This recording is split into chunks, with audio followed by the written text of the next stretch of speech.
Jean-Paul Belmondo, son fils Paul évoque des signes de l'au-delà, j'ai le sentiment qu'il me fait signe.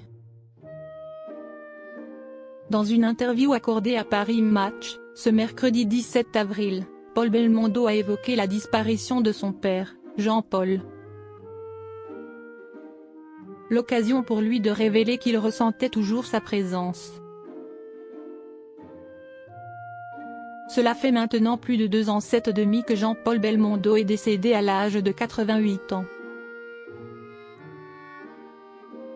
Depuis sa disparition, l'icône du cinéma français a conservé une place de choix dans le cœur des téléspectateurs, mais également dans celui de ses proches. En témoignent les révélations de son fils, Paul, lors d'une interview accordée à Paris Match, publiée ce mercredi 17 avril.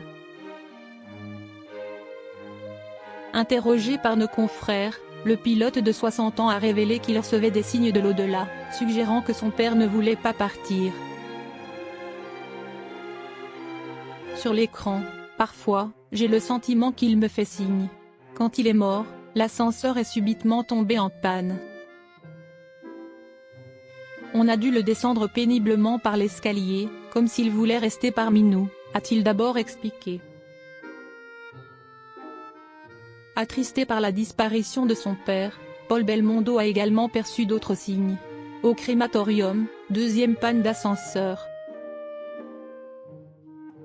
Le jour où l'on partait disperser ses cendres dans sa maison d'enfance à Piriac-sur-Mer, impossible de trouver un taxi, s'est souvenu l'acteur, qui a rendu hommage à son père à de nombreuses reprises au cours des derniers mois.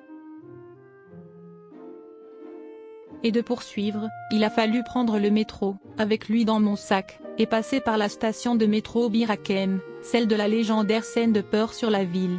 Il voulait la refaire? Je crois à ces signes-là. Mort de Jean-Paul Belmondo, les confidences touchantes de son fils Paul. Lors d'une interview accordée à Gala, en août 2023, Paul Belmondo avait déjà évoqué la disparition du monstre du cinéma français. En fait, c'est assez particulier, c'est une absence qui n'en est pas une. Bien sûr, il n'y a plus la présence physique, mais pour moi, mon père est plus présent que jamais. Il n'y a pas une journée où on ne me parle pas de lui.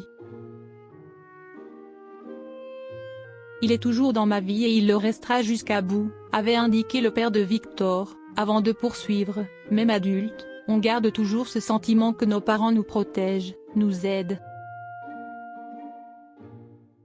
Quand ils ne sont plus là, on réalise que dorénavant, c'est nous qui occupons cette place-là pour nos enfants.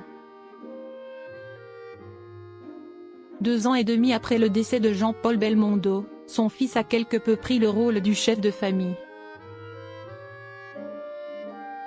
Ayant la responsabilité de faire perdurer la mémoire de son père, celui-ci, en tant que seul garçon de la famille du côté paternel, est naturellement devenu le référent pour les siens.